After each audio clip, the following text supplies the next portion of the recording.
Hey guys, स्वागत है आपका लोकी सीजन 2 के सेकंड एपिसोड के रिव्यू में। और ये स्पॉइलर फ्री नहीं होने वाला है, मतलब काइंड ऑफ एक एक्सप्लेनेशन वीडियो होगा और हम ज्यादा टाइम बिल्कुल वेस्ट नहीं करेंगे क्योंकि ऑब्वियस है ये वीडियो लेंथी हो सकता है। एपिसोड 2 की शुरुआत में हम देख सकते हैं कि लोकी मॉर्बियस के साथ 1977 की एक सीक्रेट टाइमलाइन में आया हुआ है सिल्वी को ढूंढने। बट लोकी के अकॉर्डिंग सिल्वी उन्हें यहाँ नहीं मिलेगी क्योंकि सिल्वी ऐसी जगह रहना पसंद करती है जिस जगह का एंड जल्दी होने वाला है। लास्ट एपिसोड में एजेंट X5 को सिल्वी को ढूंढने इसी टाइमलाइन में भेजा गया था। वो उसके टेम्पैड को ट्रैक करते हुए यहाँ आ जाते हैं और यहीं वो देखते हैं कि मस्त रेड कारपेट बिछा हुआ है, मतलब किसी मूवी का प्रीमियर होने वाला है। एंड गेस व्हाट, जेनियक मूवी वाला शॉट हमें यहाँ देखने को मिलता है। और X5 जो टीवीए का मेंबर है वो यहाँ एक सेलिब्रिटी बनकर जी रहा है। पर ये खुशी ज्यादा देर रहती नहीं है। मोरबियस और लोकी उसको कन्फ्रंट करते हैं और वो भागने की कोशिश करता है, लेकिन काफी लंबे अरसे के बाद हमें लोकी का वो पुराना रूप देखने को मिलता है जिसके लिए वो इतना फेमस था। अपनी पावर्स की हेल्प से वो एजेंट X5 को पकड़ लेता है। फिर उससे पूछताछ करने के लिए वो उसे टीवीए ले जाते हैं। एजेंट B15 लोकी और मॉर्बियस को X5 के टेम्पैड को स्टडी करने को बोलती है, जिसके चलते वो ओबी के पास जाते हैं। पर वो देखते हैं कि ओबी कोई मशीन बना रहा है। उनके पूछने पर ओबी बताता है कि न्यू टाइमलाइन बनने से टेम्पोरल लूम पर लोड बढ़ रहा है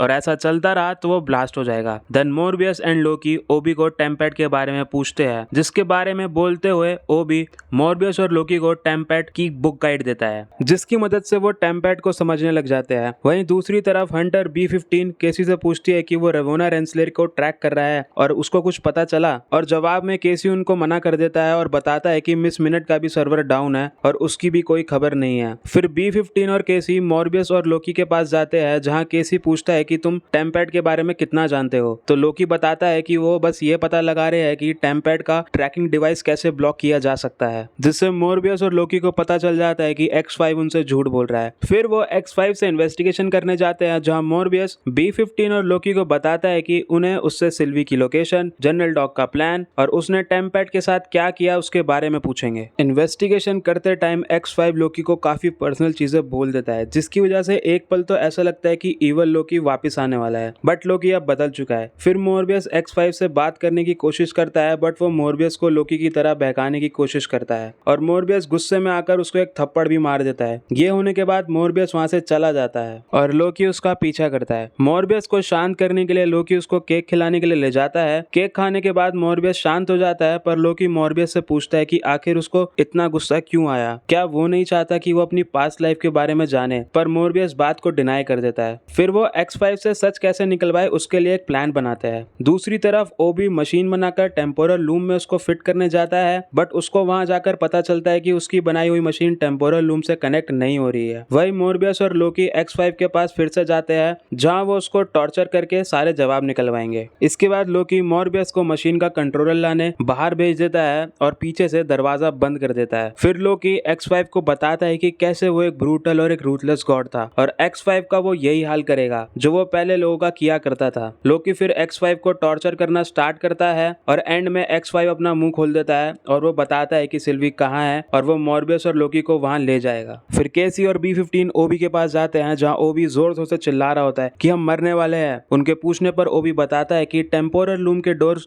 लॉक हो चुके हैं और उनको सिर्फ उनका क्रिएटर ही खोल सकता है। फिर B15 बोलती है कि ये सिर्फ ही हु रिमेन्स ही खोल सकता है, पर ओबी बोलता है कि हाँ, लेकिन वो तो मर चुका है। देन X5 लोकी और मॉर्बियस को ब्रांच टाइमलाइन में ले जाता है, जहाँ सिल्वी एक्चुअल में होती है और वो वहाँ देखता है कि सिल्वी मैकडॉनल्ड्स में काम कर रही है। लोकी सिल्वी से बात करने जाता है, जहां सिल्वी लोकी को बोलती है कि 5 मिनट में उसका ब्रेक स्टार्ट हो जाएगा, तब वो उससे बात करेगी। ब्रेक में लोकी सिल्वी से बात करते हुए पूछता है कि वो टाइम स्लिप कर रहा था और उसने देखा कि टीवीए खत्म होने वाला था, पर वो भी वहां थी, तो वो वहां क्या कर रही थी। इसके जवाब में सिल्वी बोलती है कि उसको टीवीए से घंटा फर्क नहीं पड़ता और वो अपनी लाइफ में खुश है। लोकी फिर भी सिल्वी को मनाने की कोशिश करता है और बताता है कि फ्यूचर में कोई बड़ा थ्रेट आने वाला है। वहीं मैकडॉनल्ड्स में मॉर्बियस अपनी हैप्पी मील एंजॉय कर रहा होता है X5 के साथ, पर X5 वहां से जल्दी जाने को बोलता है। मॉर्बियस को उस पर शक हो जाता है। फिर X5 बताता है कि उसने जनरल डॉग के साथ काफी सारी ब्रांच टाइम उड़ाने का प्लान बनाया था और ये भी एक ब्रांच टाइमलाइन है। ये बात सुनने के बाद मॉर्बियस X5 को सिल्वी और लोकी के पास ले जाता है, जहाँ सिल्वी अपनी पावर से सब पता लगा लेती है। वो फिर X5 को टीवी में फेंक कर जनरल डॉग को रोकने जाते हैं, पर वो लोग बहुत लेट हो चुके थे,